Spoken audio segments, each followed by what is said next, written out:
ఎకర్స్లో దాదాపుగా 100 కట్టడాలు చారిత్రాత్మకమైన కట్టడాలు ఉన్నాయి అధ్యక్ష. అట్లా ప్రతి దగ్గర గోల్కొండ కోట నుంచి మొదలు పెడితే ఒక అద్భుతమైన నగరంగా హైదరాబాద్ విలసిల్లింది.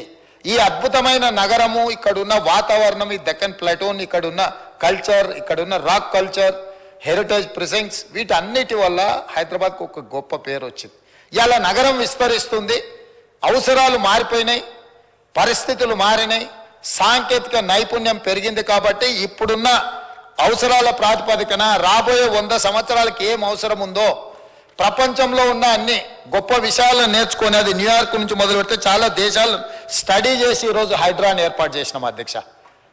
ఈరోజు మా మిత్రుడు పాల్వే హరీష్ బాబు గారు పేరు మారుస్తే మనకు పేరు ఒక్కటే మార్చలే. ఇంతకుముందు greater Hyderabad area 600+ square kilometres, ఈరోజు హైడ్రాని 2000+ స్క్వేర్ కిలోమీటర్స్కి విస్తరించినము.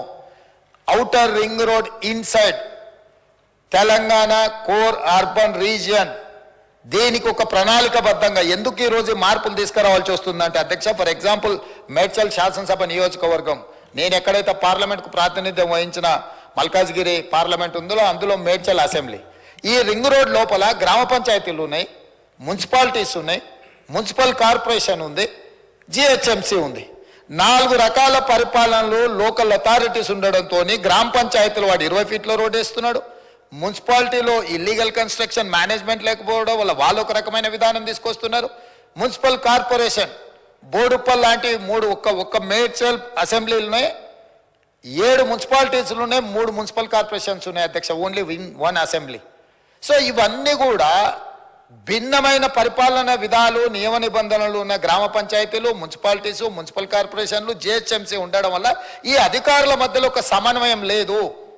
ఇవాళ హైదరాబాద్ నగరం నుంచి మనము హైదరాబాద్ నగరం దాటాలి, రింగ్ రోడ్డు దాటాలి అని నగరం మధ్యలో నుంచి వెళ్ళాలనుకున్నప్పుడు జిహెచ్ఎంసీలో 100 ఫీట్ల రోడ్డు ఉంటే మిగతా కార్పొరేషన్కి వెళ్తే 80 ఫీట్ల రోడ్ అవుతుంది, మున్సిపాలిటీలకు పోతే 40 ఫీట్ల రోడ్ అవుతుంది, గ్రామ పంచాయతీకి పోతే 20 ఫీట్ల రోడ్ అవుతుంది అధ్యక్ష.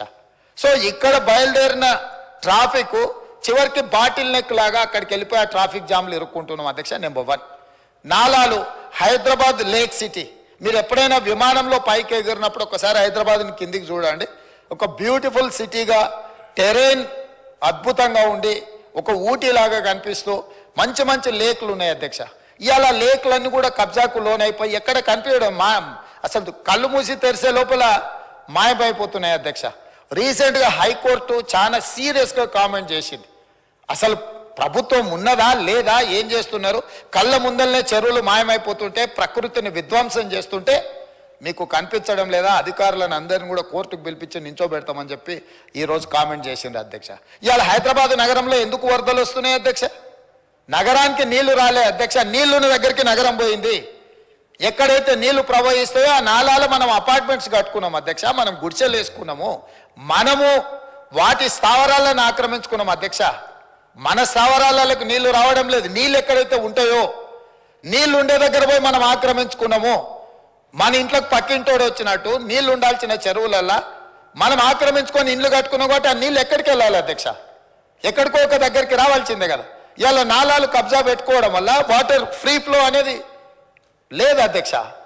ఈ వాటర్ ఫ్రీ ఫ్లో లేకపోవడం వల్ల ఇప్పుడున్న వెదర్ కండిషన్స్లో ఇంతకుముందు 2 సెంటీమీటర్స్ పర్ అవర్ లాగా మన రోడ్లు, మన డ్రైనేజ్, మన స్టామ్ వాటర్ డిజైన్ చేసినాం అధ్యక్ష హైదరాబాద్లో.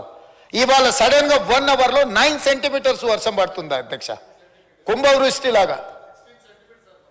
అప్పుడప్పుడు 16 సెంటీమీటర్స్ అంటున్నాడు మా దానం నాగేందర్ గారు. నాకున్న సమాచారం మేరకు మన హైదరాబాదులో డిజైన్ చేసిన డ్రైనేజ్ కానీ, స్టామ్ వాటర్ లైన్లు కానీ, మన రోడ్లు కానీ గంటకు 2 సెంటీమీటర్ల వర్షం కురుస్తుందని మనం ఈ ఇన్ఫ్రాస్ట్రక్చర్ క్రియేట్ చేసుకున్నాం అధ్యక్ష. కాలుష్యమైన వాతావరణంలో, మారిన వాతావరణ పరిస్థితుల్లో అకాల వర్షాలతో పాటు కుంభవృష్టి వర్షాలు రావడం వల్ల ఒక్కసారిగా ఒకే ఒక్క దగ్గర అటు ఒక 5 కిలోమీటర్ల అవతల ఎండ కొడుతుంటుంది అధ్యక్ష, ఎర్రటి ఎండ ఉంటుంది. ఇటు రాగానే విపరీతమైన వర్షం ఉంటుంది అధ్యక్ష. దాంతో రోడ్ల మీద ఆ నీళ్లు మన డ్రైనేజ్ సిస్టమ్ సపోర్ట్ చేయకపోవడం వల్ల రోడ్ల మీద నీళ్లు నిండుతున్నాయి. కరెక్ట్గా వర్షం టైంకు ముందలో ఉన్న వెహికల్, ఆటోనో, సైకిల్ మోటారో, కారోడో ఉంటే ఆ నీళ్లు కనిపించగానే వాడు వెహికల్ పోకుండా ఆగుతాడు. ఆపిన 10 నిమిషాలకి వెనకాల 10 కిలోమీటర్లు కొన్ని వేల కార్లు ఆగిపోతున్నాయి అధ్యక్ష. దీన్ని స్ట్రీమ్ లైన్ చేసే విధానమే లేదు. అంటే మన అవసరాలు చాలా వేగంగా మారుకుంటూ పోయినాయి. అవసరాలకు తగ్గట్టుగా మనము మన వ్యవస్థల్ని మనము మెరుగుపరచుకోలేదు, ఆలోచన చెయ్యలేదు. 10 సంవత్సరాలు అద్దాల మేడలు రంగుల గోడలను చూపించి ఇదే అద్భుతం, ఇదే విశ్వనగరం అని చెప్పి కొంతమంది అబద్ధాల ప్రాతిపదికన బతికిండ్రు అధ్యక్ష. అందుకే ఈరోజు ఈ అబద్ధాల ప్రాతిపదికన అద్దాల మేడలు రంగుల గోడలు అభివృద్ధి కాదు, సాంకేతిక పరమైన పరిజ్ఞానం ఉపయోగించుకొని శాశ్వతమైన పరిష్కారం చూపించాలి. ఈ నగరాన్ని ప్రపంచంతో పోటీపడే నగరంగా అభివృద్ధి చెయ్యాలన్న ఆలోచనతోటి ఈరోజు రిఫార్మ్స్ తీసుకొస్తున్నాం అధ్యక్ష. ఈ రిఫార్మ్స్లో భాగంగానే మేము హైడ్రా తీసుకొచ్చినాం అధ్యక్ష. ఎందుకంటే ఈరోజు చెరువులు కబ్జా పెట్టాలంటే భయపడాలి, నాలాలు ఆక్రమించుకోవాలంటే గుండెలో వణుకు రావాలి, రోడ్లను ఆక్రమించుకొని రోడ్ల మీద అడ్డగోలుగా వ్యవహరిస్తామంటే కుదరదు. ఇవన్నిటిని నియంత్రించుకుంటూ 3 కమిషనరేట్లు ఉన్నాయి అధ్యక్ష. కొన్ని జిల్లా ఎస్పీలు ఉన్నారు. ఇవాళ ఈ ఔటర్ రింగ్ రోడ్డు లోపల రాచకొండ కమిషనరేట్ ఉంది, సైబరాబాద్ కమిషనరేట్ ఉంది, హైదరాబాద్ కమిషనరేట్ ఉంది. ఇవాళ మెదక్ ప్రాంతానికి సంబంధించిన ఎస్పీలు ఉన్నారు. ఇట్లా రకరకాల ప్రాంతాలు ఉండడం వల్ల ఈ అధికారులతో సమన్వయం చేసుకోవడానికి ఎలాంటి వ్యవస్థ లేదు అధ్యక్ష. ఎవరికి వాళ్ళు బిట్స్ అండ్ పీసెస్ కింద, ప్లేట్ మిల్స్ కింద వర్క్ చేస్తున్నారు అధ్యక్ష. అందుకే ఈరోజు కాంప్రహెన్సివ్గా ఒక ప్రణాళిక చేయాలి, ఒక మాస్టర్ ప్లాన్ చేయాలి. ఈ మాస్టర్ ప్లాన్ ద్వారా హైదరాబాద్ నగరంలో ఉన్న వాళ్ళకు ఉన్న ఇబ్బందులను తొలగించాలనే ఒక మంచి ఉద్దేశంతో, సదుద్దేశంతో ఇవాళ హైదరాబాద్ నగరాన్ని విస్తరించడానికి, ఇవాళ మెట్రోని విస్తరించాలని ఆలోచన చేసినాం. హైదరాబాద్ నగరానికి నీళ్ల గురించి అక్బరుద్దీన్ ఓవైసీ గారు కొన్ని అంశాలు ప్రస్తావించి నేను కొన్ని విషయాలు చెప్పదలుచుకున్నా అధ్యక్ష.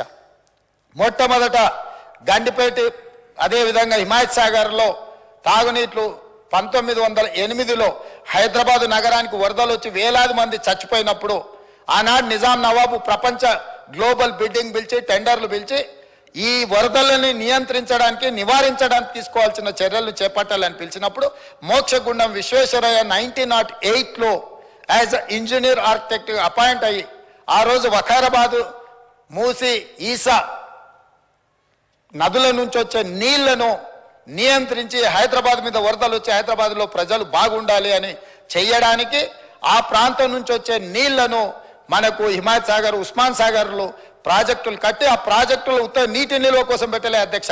ఈ హైదరాబాద్ నగరానికి తాగునీళ్ళు అందించడానికి 1921లో పూర్తి చేసి ఆ రోజు నుంచి ఈ రోజు వరకు 100+ ఇయర్స్ అయినా ఈ రోజు హైదరాబాద్ నగర దాహార్తి తీరుస్తున్నది నిజాం ప్రభువు కట్టిన హిమాయత్ సాగర్, ఉస్మాన్ సాగర్ వల్ల ఈరోజు తాగునీటి సమస్య పరిష్కరిస్తుంది అధ్యక్ష. అట్లాంటి మ్యాన్ మేడ్ వండర్స్ ఈ నగరంలో ఉన్నాయి, కానీ అవి సరిపోలేదు విస్తరించే నగరానికి.